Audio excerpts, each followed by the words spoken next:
Welcome to this week's edition of the Seekonk Speedway Race Day Rewind, produced by Souza Media, where we recap all the weekend's racing as part of the 75th anniversary season of the Action Track of the East.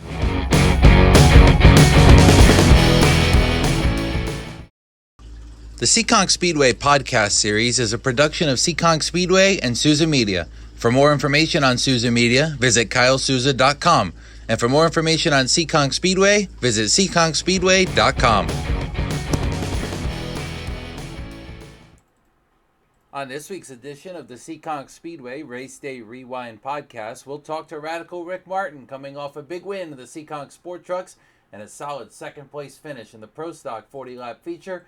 We're also going to catch up with Ryan Lineham, winner of the Everett's Auto Parts late model main event, and a strong run for him in the Pro Stocks as well, with a third-place finish. Welcome back to the Seekonk Speedway podcast series, everyone.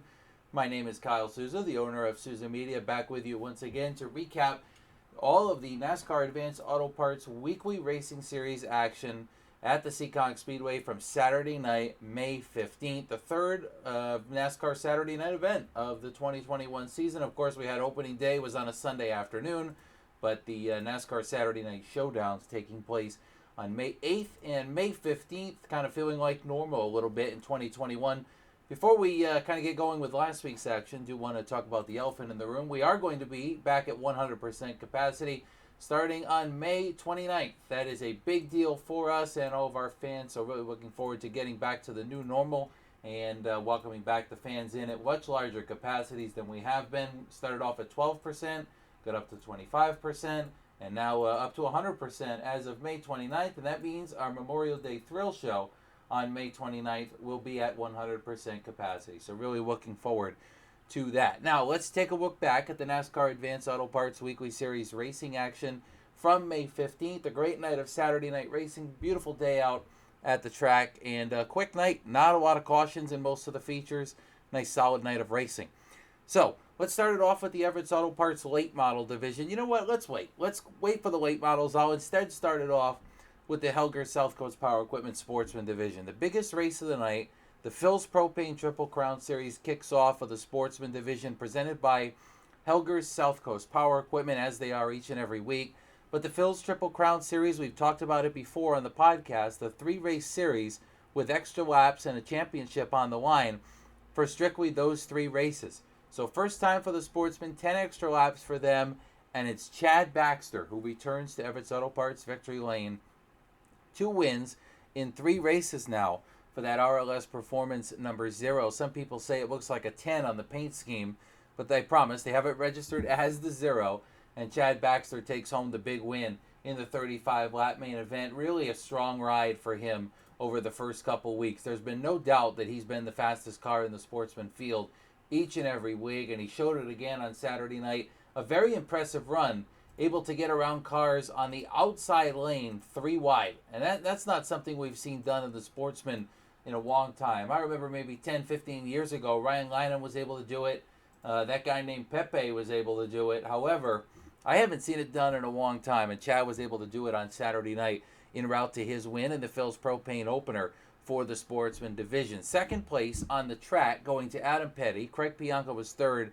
Ed Perry fourth, and Chris Gomes rounded out the top 5. Now, I say on the track because, unfortunately, in post-race technical inspection, there were a few malfunctions on a couple of the cars, I'll put it, a few infractions in the technical rules, and unfortunately, Adam Petty and Christopher Gomes were both disqualified from their finish. So, Chad Baxter picks up the win. Officially in second is Craig Bianco.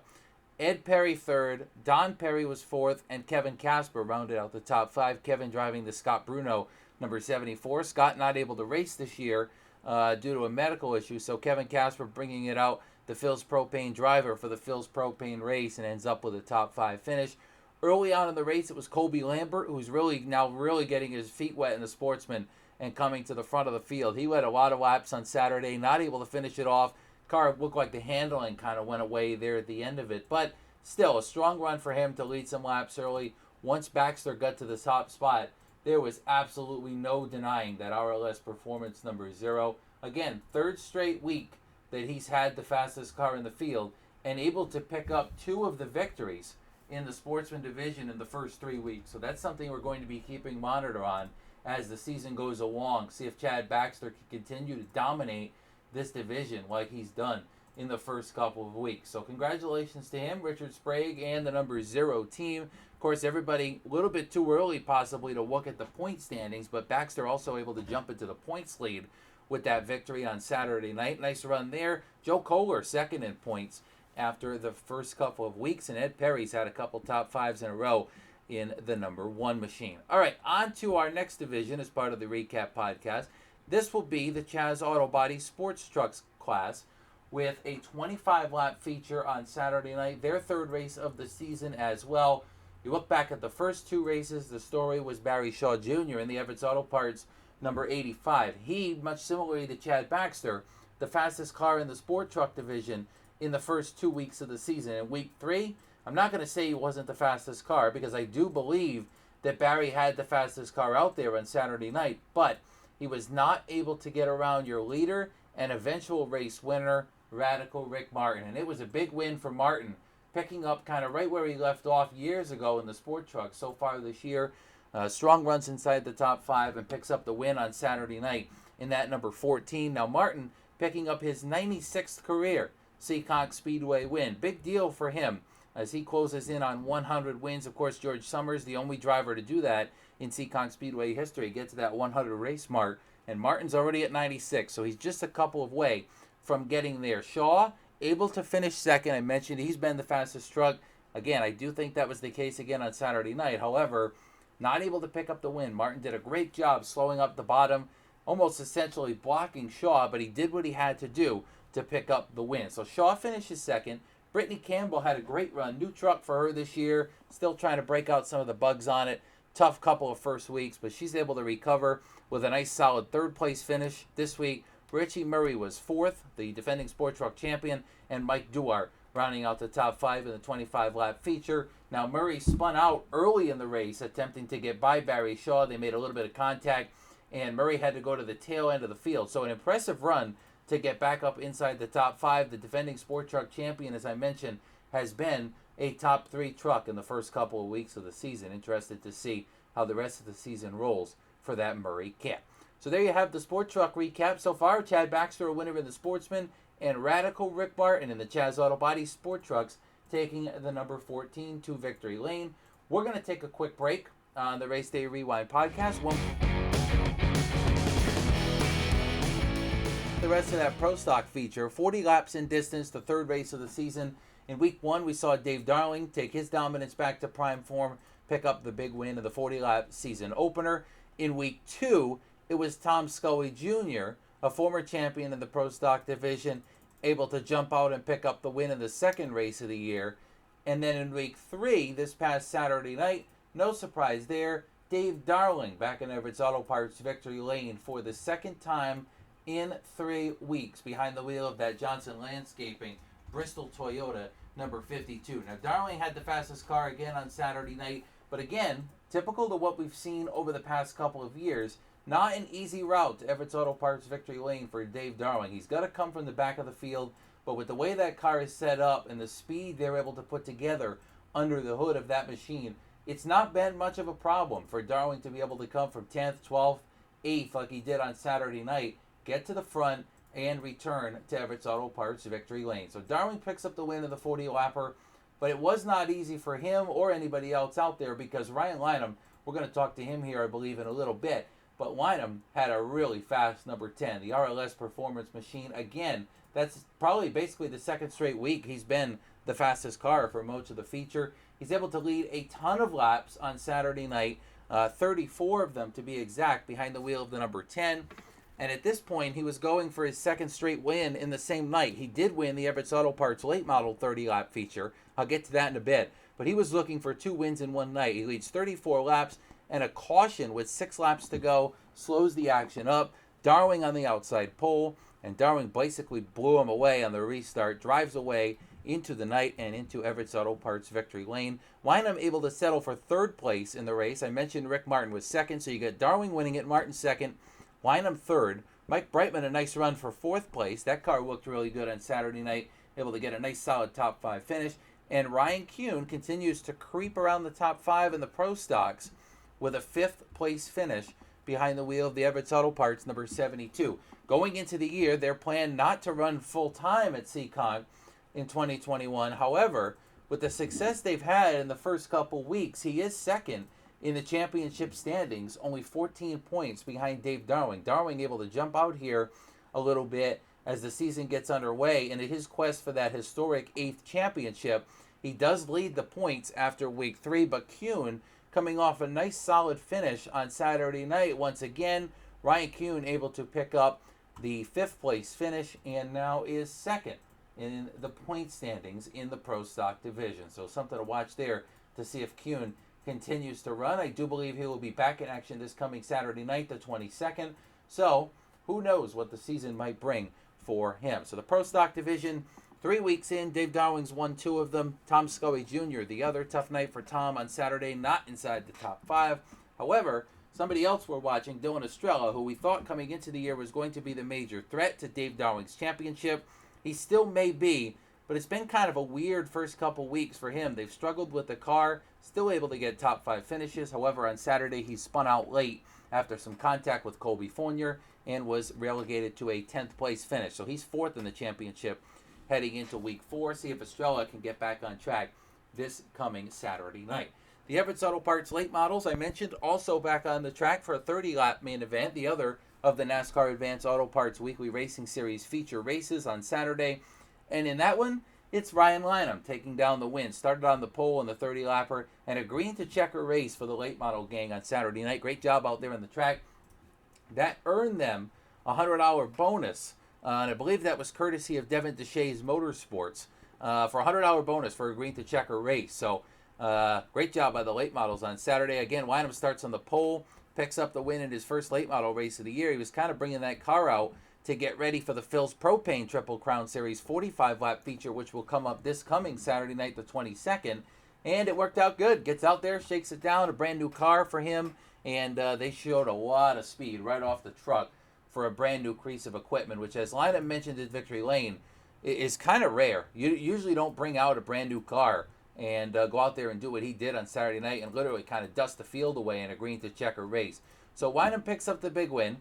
Chase Belcher and Jerry DeGasperi started up there with him towards the front, and they finished there as well. The two of them had a great battle in the final laps of the 30-lap feature, but it's Belcher able to come out on top to finish in second. DeGasperi finished in third, and his quest for an 8th championship off to a strong start so far in 2021, similar to Dave Darling, like I mentioned earlier.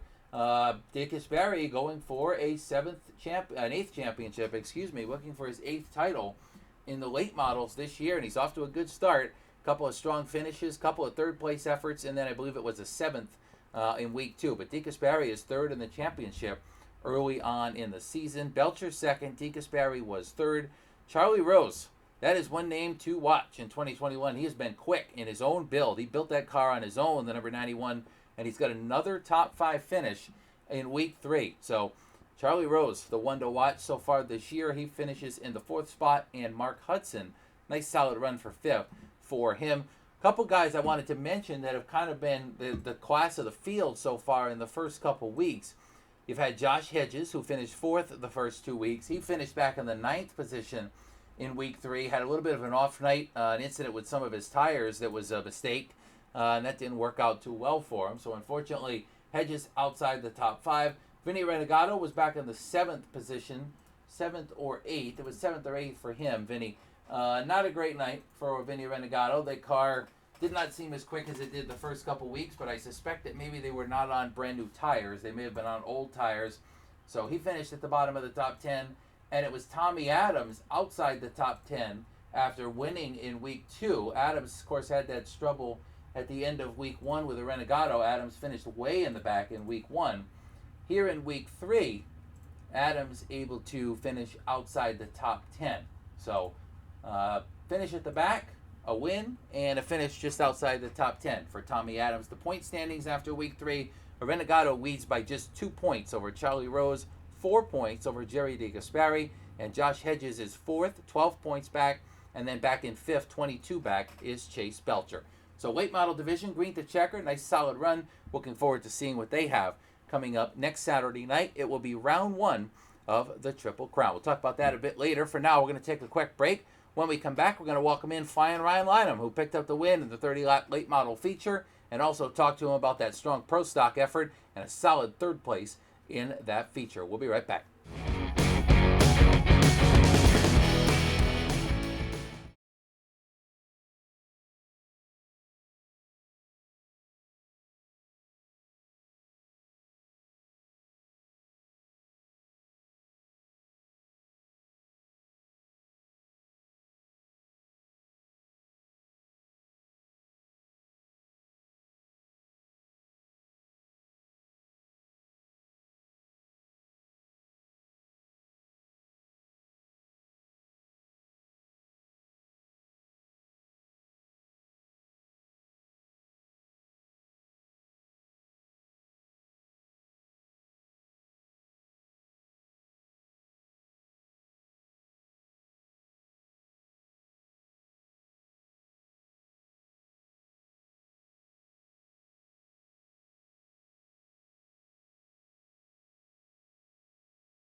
Let's talk about what's coming up this weekend. May 21st and 22nd, as the third week of the season's in the books. We're on to week 4 for our NASCAR Saturday night divisions. The Pro Stocks, the Sport Trucks, the Sportsman, and the Late Models all back in action. Want to thank our division sponsors for Saturday night, Chaz's Auto Body and the Sport Trucks, Helger South Coast Power Equipment in the Sportsman, of course, the Pro Stock division unsponsored so far in 2021, and then, of course, the Everett's Auto Parts Late Model division also on track. Speaking of the Everett's Late Models, they are on the track for round 1 of the Phil's Propane Triple Crown Series. 45 laps for them this coming Saturday night, their first extra distance race of the year. Of course, they had that Power 5 race in week 1 that was just a few extra laps. This 15 extra laps, and yes, it is 45 laps this year for the Late Model Triple Crown Series, not their normal 50. We know last year they had their 50-lap distance for the Triple Crown, but this time around it's only 45 laps for the Late Model division. So going to be watching to see who the drivers are on the long run. It's not going to be about that sprint to the checkered flag. It's going to be about saving a little bit of equipment and being there at the end of the 45-lap feature. See if Vinny Renegado, Tommy Axum, that is a iRacing driver, Tommy Adams in the number 56. We'll see if he can get back to victory lane, or will Ryan Lineham come from the rear of the field and potentially pick up the victory in the third race of the season? Can he go back-to-back in the Everett's Auto Parts Late Models? The former champion has been quick. Pro Stocks, can Dave Darling pick up his third win of the year in the first 4 weeks? Dylan Estrella trying to get back and rebound a little bit after a tough week last Saturday night. We'll see if he can get to Everett's Auto Parts victory lane. There's a lot of storylines in that division. The Sportsman, presented by Helger South Coast Power Equipment. Chad Baxter's been the dominating force. Is that going to be again the case on Saturday night, the 25-lapper? We'll see. And in the Chaz Auto Body Sport Trucks, it's been all about Barry Shaw. 2 wins in the first 3 weeks and a second last Saturday night. We'll see if Barry can get back to victory lane, or does somebody else sneak up there? Does Amy Arsenault grab her first win? Is it Brittany Campbell in victory lane? All kind of storylines there in the truck division as well. On top of Saturday night, backing up for a second, on Friday night, May 21st, 4 to 7 p.m., the final tune-up for our Fast Friday divisions and their practice session. Only the Fast Friday divisions, the Seekonk Grand Prix Bandoleros, the Sport 4, the Helger South Coast Power Pure Stocks, and also the Nick's Pit Stop Legend Cars will be in action on Friday night. General admission grandstand is not going to be open. It's just a practice session for Fast Friday, but if you are interested in coming down to the track and checking out a little bit of Fast Friday practice, you are more than welcome to join us in the pit area on Friday night. You'll be able to get that behind the scenes, check out some of the stars and cars of our Fast Friday series. Again, that's coming up on Friday night, May 21st, and that is going to be from 3 to 7 p.m., their final practice session. Before we kick off Fast Friday Racing, want to mention that as well. Next Friday night, Fast Friday Racing hits the track May 28th. The Fast Friday series will be on hand for the first time in 2021. Thanks for joining us on this week's edition of the Seekonk Speedway Race Day Rewind podcast presented by Souza Media. Been great to chat about all the action from Saturday, May 15th. Congratulations to our Saturday night winners, Chad Baxter in the Sportsman, Ryan Lineham in the Late Models, Rick Martin in the Sport Trucks, and Dave Darling in the Pro Stock division. Talk to everybody next week. We're going to have a podcast coming up on the Fast Friday divisions, learn a little bit about what we can expect on our Fast Friday opener, again on May 28th, and then we'll recap next Saturday's action as well next week, back here on the podcast series. Subscribe to our YouTube channel. If you're listening on Apple Podcasts, you can also watch here to grab. If you're over on YouTube, subscribe there. Subscribe to YouTube anyway. Check out the videos of last Saturday night's races and all the videos of all the races so far in 2021. Enjoy the rest of your week, ladies and gentlemen, and enjoy next Saturday night's racing. Talk to everybody.